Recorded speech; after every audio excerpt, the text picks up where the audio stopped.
Hello, I'm Ty Mitchell, and today we're in the Josey Western store. We're going to be talking about bits, and I'd like to just start off with a classic. This is one that Martha rode CB Reed in and won 7 trailers and 52 barrel races in a row. And this is just a long shank, smooth snaffle. Bits have really changed and evolved over the last 30-40 years, and I'd like to kind of show you some of the new bits that we've designed. I'm going to start with this is a smooth mouth gag. It's got a gag cheek piece. When we talk about gag, that's where your bend comes from. And some horses may need a different mouthpiece, but if you notice, it's just a broken in the middle, but it also has a curve in it, which conforms to the horse's mouth better. This particular bit is good for a horse that is light mouth. It's a good exercise bit.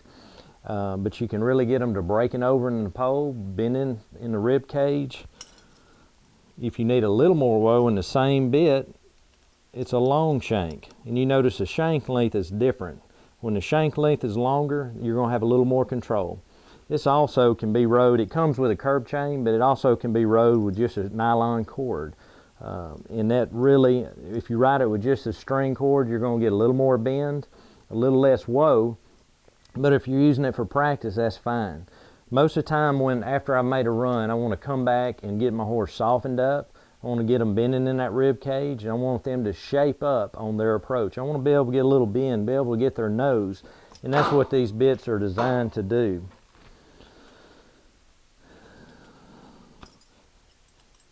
Now, these bits that I'm showing you, the cheek piece is the same. Some of the changes are going to be in the mouth. This is a twisted wire 3-piece snaffle.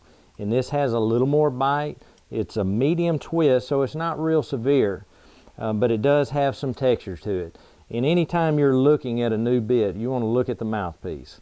The mouthpiece, the smaller it is, the more bite it has. The thicker the mouthpiece, the less severe it is. So kind of depending on your horse. There again, it has the Gag Cheek piece. This is where your bend comes from. If you notice, it doesn't have a lot of purchase. Your shanks are not very long, so it's not a lot of control, but on the right horse, this gives you a lot of bend. There again, this is the long shank 3-piece.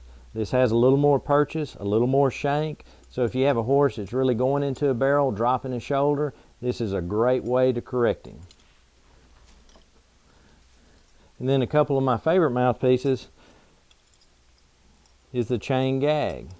It's the same, this is the long shank and this is the short shank. Now the difference between, say, this chain versus a 2-piece or a 3-piece, you have more broken parts here.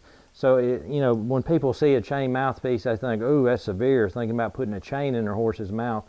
It's really not. It doesn't bind them in any one place. The thing that I do like about it is they don't tend to lay or brace on this mouthpiece, and it's not real severe. Now if you had a small chain, that might have a little more bite. This is a bigger chain, so most horses will tolerate this bit. The more moving parts you have, the more bend that you have. There again, you have the shank and the purchase here, which will give you some lift. The same thing in the short shank.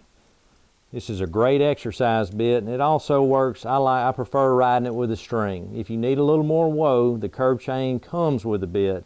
But if you're exercising, you may want to try it with a string. Now, one thing that is important, a lot of people I'll see riding in a gag bit, but they don't have it adjusted in their horse's mouth properly. When you're adjusting a gag bit, you want to pull it up. You want the bit to have a wrinkle or two on each side of the mouth. That way, when you pull on the rein, your bit's only going to slide about halfway.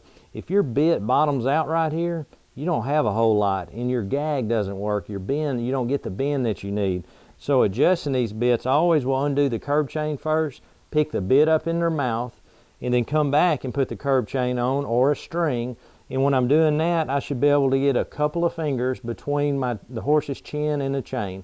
I don't want the curb real tight. You want it to loose enough that when you pull on this shank, the bit's going to slide moderately, about halfway up. And that's what gives you the bend, the flex in the pole, which is important in a practice bit.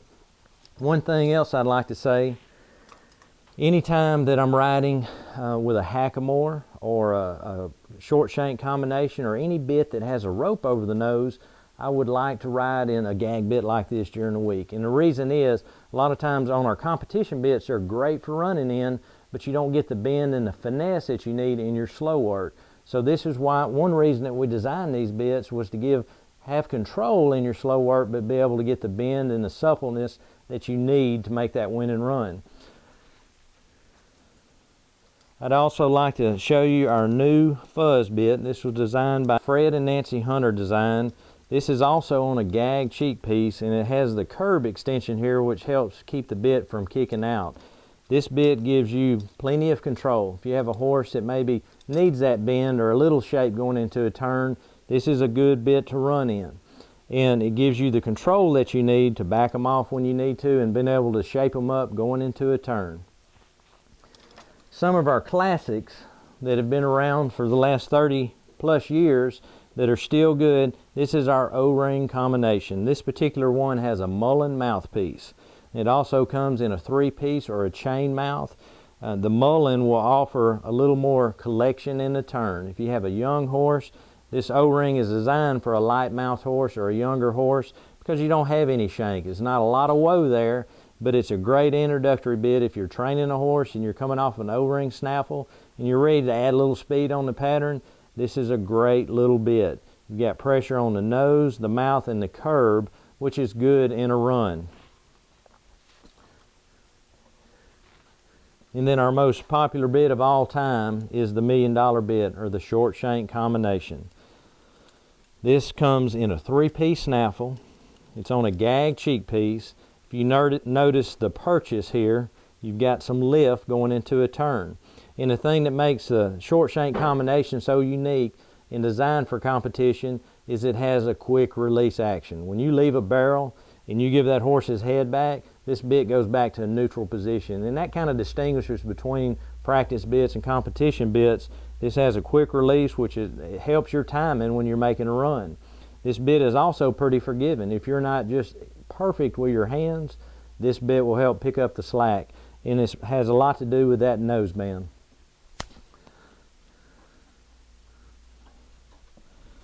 And this is the long shank combination. If you need a little more control, say the short shank, you maybe don't have the stop that you need coming out of the alleyway, or the first barrel your horse is going a little deep. This is the same bit, other than the shank length is about 2 inches longer, which is going to give you more control.